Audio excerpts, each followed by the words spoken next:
Hi, I'm Jessica. Before I dive into my story, please take a moment to like and subscribe for more tales just as wild and unbelievable as mine. It all began when my Aunt Carol invited me on what she called a special trip to Las Vegas. I was just 16, buzzing with excitement and completely oblivious to her true intentions. Carol had always been the fun aunt, the one who'd whisk you away on adventures and make every moment feel like a scene out of a movie. Naturally, I jumped at the opportunity. "We're going to have the best time, Jessica," Carol said, her eyes sparkling with what I now realized was not just excitement, but desperation. "Just you and me, a girl's trip to remember." As we packed our bags, my parents seemed uneasy. My mom pulled me aside, her voice tinged with concern. "Are you sure about this, honey? Las Vegas isn't exactly a playground." I brushed off her worries with a laugh. "Mom, it's Carol. We're just going to see some shows, shop a little. What could possibly go wrong?" My dad chimed in, trying to mask his apprehension with a smile. "Just keep your phone on, Jessica, and call us every day, okay?" Nodding, I hugged them, filled with naive anticipation. Carol watched this exchange with a tight smile, her mind clearly miles away from parental warnings. The day we left, Carol was more animated than usual. As we drove to the airport, she kept talking about all the fun we'd have, the places she wanted to show me, and the amazing food we eat. I was completely caught up in her enthusiasm, missing the strained undertones in her voice.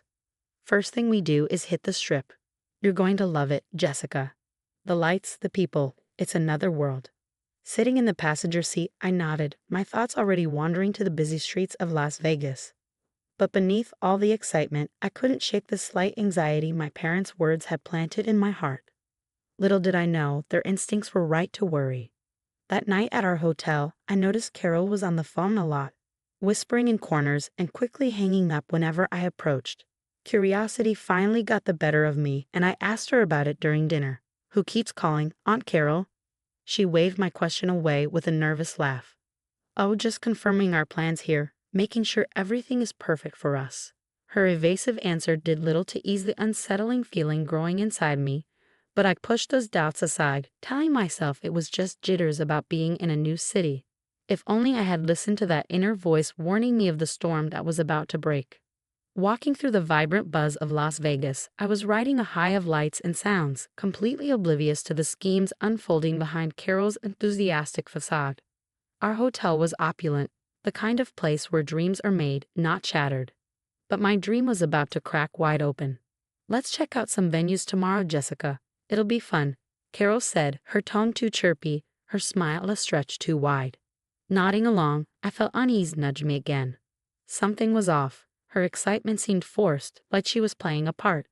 That night, as Carol slipped out to meet an old friend, curiosity got the better of me. I decided to explore our suite a bit. That's when I found it, an envelope casually tucked away in her suitcase. Inside, my hands trembled as they pulled out a marriage certificate and a fake ID with my face, my name. But the wrong age, 18. I stared in disbelief as the room spun and the pieces clicked together. "No, this can't be right," I muttered to myself, heart pounding. Just then, I heard Carol's voice from the balcony, her words slicing through the night air. "Yes, everything's set for Friday. You have my word. Once it's done, we're square." Peeking through the curtains, I saw her pacing, phone to ear, while a shadowy figure below nodded from the darkness. But what if she doesn't agree? Carol's voice cracked with desperation. "Don't worry about Jessica. She won't even know what hit her until it's too late." My breath caught in my throat. I was the payment for what? Panic clawed at me as the reality of her betrayal sank in. I wanted to scream, to run, but I stood frozen, eavesdropping on my own life being bartered away. "You better keep your end of the deal, Carol," the man's voice threatened, "or it won't be just her you have to worry about." The threat was palpable. I had to act. I had to escape, slipping away from the balcony. I grabbed my phone, my fingers trembling as I dialed my parents. "Mom, Dad, you need to listen to me. Please, something's very wrong with this trip," I whispered, every word heavy with fear. As I explained, my mom's voice cut through, sharp and urgent. "Hold on, Jessica. We're calling the police. Don't hang up, stay with me."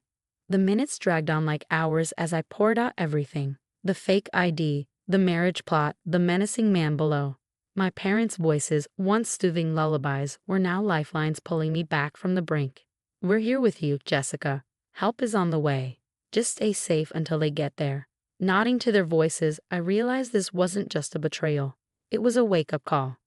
As I awaited rescue, hidden in the shadows of that lavish room, I understood that the bright lights of Las Vegas could blind you to the darker deals done in its alleys and suites. My trust had been gambled away by the one person I never suspected would fold. Now it was my turn to play a smarter game, to survive. The moment I ended the call with my parents, reality hit hard. I was alone in a city that felt like it chewed up secrets and spat them out as scandals. The walls of our lavish hotel room, once symbols of a dream vacation, now felt like the bars of a gilded cage. My heart raced as I scrambled to find a hiding spot. I rushed into the bathroom, my sanctuary, locking the door with shaky hands. "Think, Jessica, think," I murmured, trying to calm my racing thoughts. The sounds of Las Vegas buzzed faintly beyond the walls, oblivious to the nightmare unfolding in my room. Suddenly, a knock jolted me. "Jessica, sweetie, open up.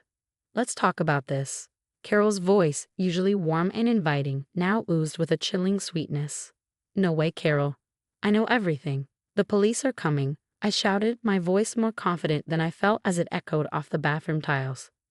"Jessica, you're misunderstanding things. Let's discuss it like a family," she urged, her voice cracking with Fox concern, but the undercurrent of urgency betrayed her true intentions. I clutched my phone like a lifeline, texting my mom to keep her updated. The pounding started, fists against the door, as Carol's pleading turned to angry demands. "Open this door, or I'll break it down."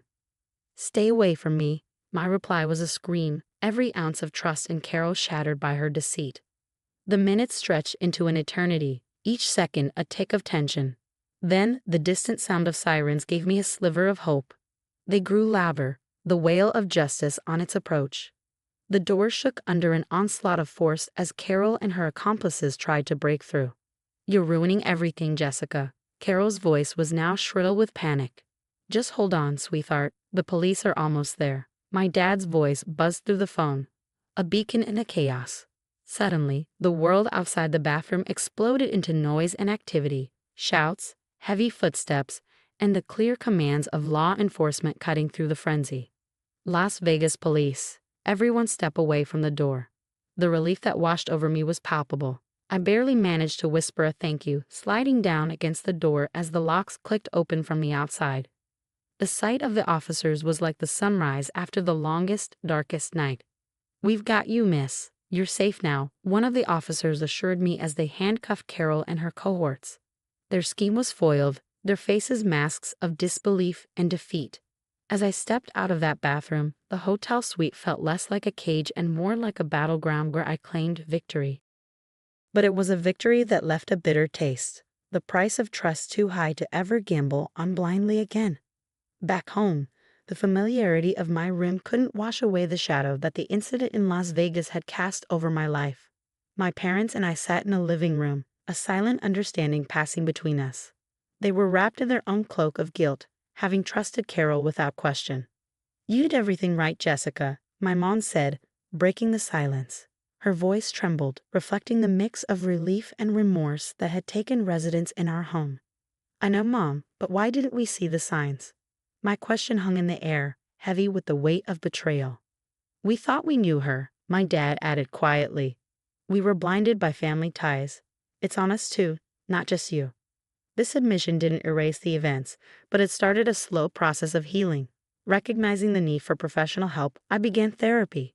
Each session delved deeper into the maze of my emotions, untangling the knots of fear and betrayal. In therapy, I learned to voice my feelings, a practice I took beyond the therapist's office. I reached out to local schools, sharing my story to caution others about the dangers lurking behind familiar faces and exciting offers. Remember, trust is something to be earned, not freely given, especially when something feels off. I told a room full of high school students, my voice steady though my hands still betrayed a slight tremor. After one such session, a girl approached me, her eyes holding a familiar confusion and fear. "How did you know something was wrong?" she asked, her voice barely a whisper. The signs were subtle, but they were there. "You have to listen to your gut feeling." I explained, hoping to empower her with awareness and the courage to question. These talks became my therapy too, transforming my pain into purpose. But it was during a community forum that the real weight of my experience hit home. A local journalist had come to cover the event, and his questions forced me to face the full extent of Carol's deception. "How do you feel about your aunt now?" he asked, his recorder in hand. Anger and sadness warred within me as I answered, betrayed but stronger. "She taught me that not all dangers come from strangers. Sometimes they're closer to home." His article painted a vivid picture of my ordeal, sparking conversations across the community about trust and vigilance. It wasn't just my battle anymore. It was a communal wake-up call. As I continued speaking out, I felt the shards of my shattered trust slowly forming a new resilient armor. No longer a victim, I was becoming an advocate, a voice for those who hadn't yet found theirs. The pain of the past was forging a path to a more vigilant, empowered future, not just for me, but for anyone who heard my story. 2 years have passed since the harrowing events in Las Vegas, but they've not faded into quiet memories. Instead, they fueled a fierce determination within me. Now, as a recognized advocate against human trafficking, I've channeled my trauma into a crusade for change, fighting tirelessly for laws that protect minors from exploitation. Today, under the bright banners proclaiming Voices for Change, I stand at the center of a bustling community event, a tangible manifestation of my efforts and dreams. Around me, faces familiar and new reflect a spectrum of support and solidarity. "I never imagined we'd be here when this all started," my dad remarks, his voice thick with pride as he surveys the crowd. "We're making a difference. That's what matters," I respond, scanning the crowd for the volunteers handing out educational pamphlets and guiding attendees to various workshops.